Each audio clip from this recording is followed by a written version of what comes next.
गुरुर्ब्रह्मा गुरुर्विष्णु गुरुर्देवो महेश्वर गुरु साक्षात् परं ब्रह्म तस्मै श्री गुरुवे नमः। आइए आगे की तरफ पढ़ें। ध्रुवदास की कथा गुरुदेव कह रहे थे। ध्रुवदास की इच्छा हुई कि अपनी भावना को जो देखूं उसे मैं लिपिबद्ध किया करूं। उनके अंदर ग्रंथ लिखने का जागा, मन में संकल्प ले लिया। एक दिन जो घर से निकले तो वन को चले गए। समय समय पर अपने गुरु के पास आते। एक दिन ध्रुवदास जी ने मन में प्रबल इच्छा जगी कि यदि भगवान का दर्शन हो जाए तो मैं लिखना प्रारंभ करूं। उन्होंने अन्न और जल त्याग दिया। 3 दिन तक कुछ नहीं ग्रहण किया। उसके बाद उन्होंने सोना भी छोड़ दिया। बस यही संकल्प लिए बैठे रहे, हे प्रभु दर्शन दो। माँ राधे प्रकट हुई 3 दिन के पश्चात। बोली, क्या चाहते हो वत्स? ध्रुवदास जी बोले, माँ आप पर तथा भगवान कृष्ण पर कुछ लिखना चाहता हूँ, मुझे शक्ति देना माँ। माँ राधा ने उन्हें स्पर्श किया। उनके स्पर्श मात्र से ही उनमें विचित्र शक्ति का स्फुरण हुआ। वे जो कुछ भी भाव में देखते उसे लिपिबद्ध करते, लिखते जाते। इस प्रकार उन्होंने 42 ग्रंथों की रचना की।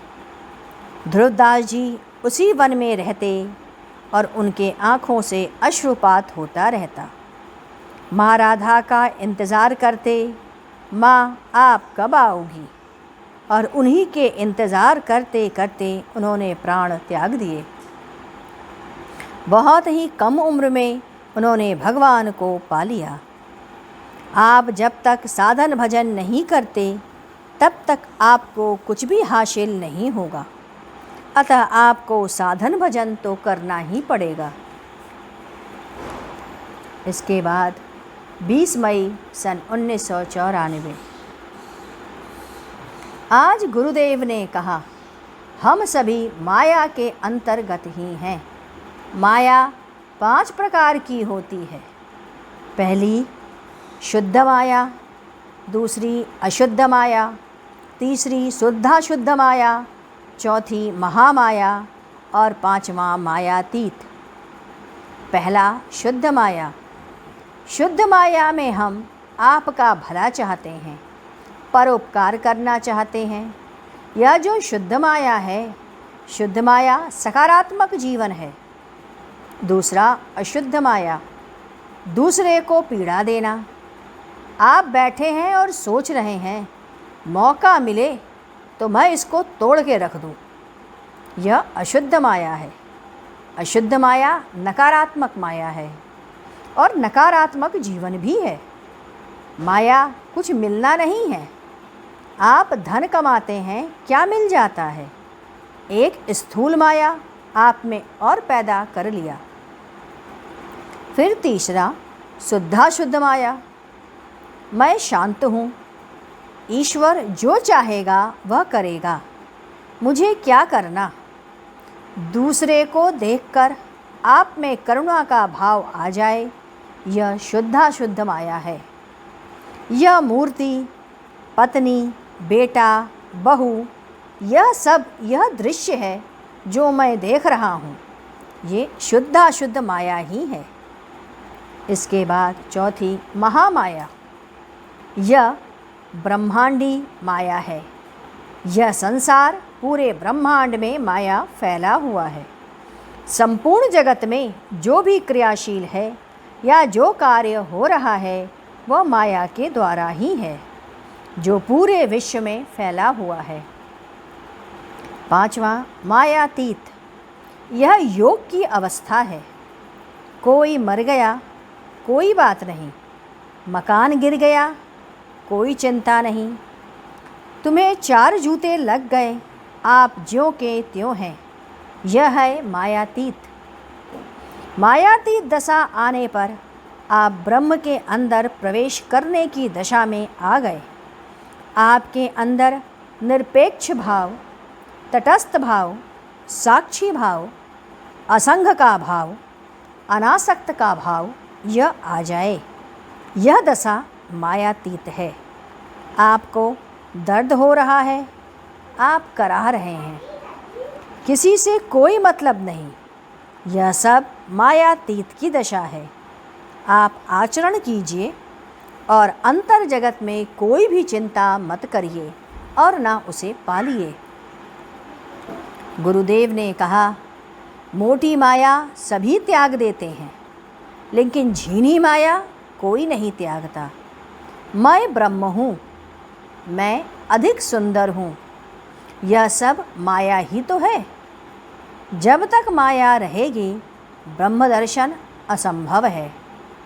स्वयं भगवान विष्णु ने नारद से कहा है, जब नारद मुनि श्वेत द्वीप में पहुँचे, भगवान विष्णु को चतुर्भुज स्वरूप में शेष शैया पर लेटे देखना कहने लगे, देखकर आज मेरा अहोभाग्य जो आपका दर्शन प्राप्त हुआ। भगवान विष्णु ने कहा, नारद, तुम जो देख रहे हो यह तुम्हारा भ्रम है। यह तो मेरी माया है जो कि तुम देख रहे हो। जब आप प्रकृति मंडल को छोड़कर अक्षर मंडल में प्रवेश नहीं करते, प्रकाश दशा में प्रवेश नहीं करते, तब तक आप में माया जगत व्याप्त रहता है। आप किसी से मिलने नहीं गए, परंतु आप उससे मिलाए। हम लोग दादा के यहाँ बैठे हैं। कुछ लोगों ने कहा, उसकी तबीयत खराब है, वह अस्पताल में भर्ती हो गया। अरे वो मारवाड़ी अस्पताल में भर्ती है, मिल ले। सभी ने कहा, चलो मिलने चले। दादा ने कहा, डॉक्टर से, चोट तो बाएं अंडकोश में लगी है और आपने दाहिना निकाल दिया। दूसरी बार पुनः चलने को कहा, दादा नहीं गए। दादा न जाकर के भी उनसे मिलाए। गुरुदेव ने कहा, प्रेम विस्तार से कर देता है, प्रेम आपको व्यापक करता है और ईर्ष्या आपको संकीर्ण बना देती है। इसीलिए कहते हैं, धर्म संकीर्ण है जबकि अध्यात्म विस्तार है। गुरुदेव ने कहा, जंबो बचपन से मूक था। मूक माने बोल नहीं पाता। जब वह पैदा हुआ तभी से वह गूंगा था, बोलता ही नहीं था। पिता ने उसका काफ़ी इलाज कराया, परंतु कुछ का हुआ नहीं और न असर पड़ा। कुछ लोगों ने कहा, नौगार देवी इसी जगह की हैं, उनके मंत्र भी हैं। पंडित से पूजा पाठ करवा कर देखो। पंडित जी आए, पूजा प्रारंभ हो गई। अचानक पंडित जी ने कहा, सब तो है, दीपक जलाने के लिए बेल व बाती नहीं है। जंबो जो सामने बैठा था बोला, थोड़ा सा जल लेकर आओ और इसी पात्र में डाल दो। दीपक जल उठा। बिना घी और बाती के मात्र जल से दीपक जलने लगा। सभी को आश्चर्य हुआ। जो जंबो वर्षों से मूक था वह आज बोल पड़ा। मुसलमान और हिंदू एक दूसरे के धर्मों को नष्ट कर रहे हैं। भगवान किसी को नहीं मिलता। अध्यात्म सकारात्मक है और धर्म नकारात्मक। अध्यात्म में कहता है प्रातः उठकर भगवान को जपो, और धर्म कहता है स्नान आदि के बाद तब भगवत नाम का जप करो। अध्यात्म कहता है कहीं पर भी बैठे रहो, असौच में भी बैठे रहो, नाम लेते रहो। धर्म कहेगा पहले पवित्र हो लो, पाक साफ हो लो, तब भगवान का नाम लो।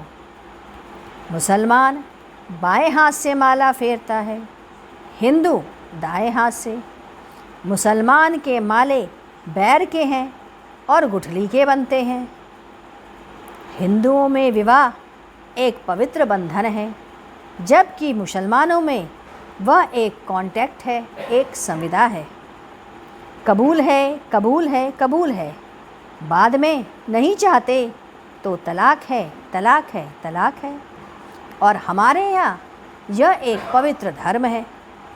उनके यहाँ पुरुष ही धर्म है और हमारे यहाँ पति परायणता धर्म है।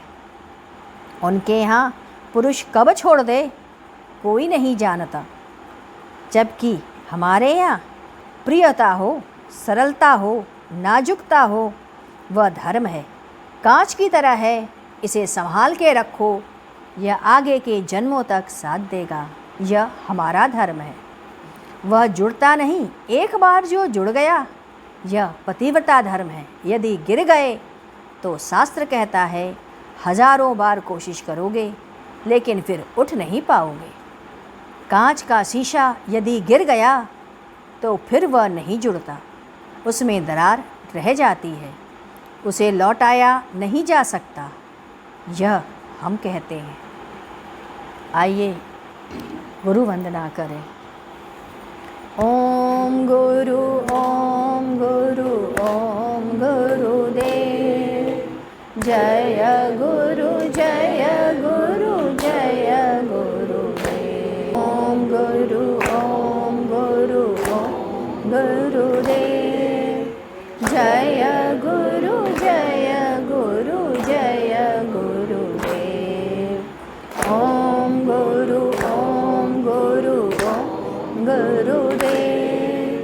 जय गुरु, जय गुरु, जय गुरुदेव।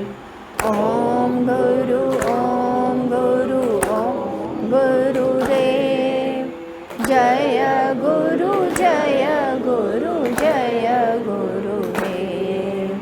ओम गुरु, ओम गुरुदेव। जय गुरु, जय गुरु, जय गुरुदेव।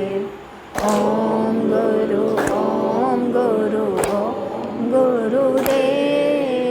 जय गुरु, जय गुरु, जय गुरुदेव। ओम गुरु, ओम गुरुदेव। जय गुरु, जय गुरु, जय गुरुदेव। ओम गुरु, ओम गुरु, ओम गुरुदेव। जय गुरु, जय गुरु, जय गुरुदेव। बोलिए सद्गुरुदेव महाराज की जय। सद्गुरु तुम्हें शत शत नमन। सद्गुरु तुम्हें शत शत नमन। सद्गुरु तुम्हें शत शत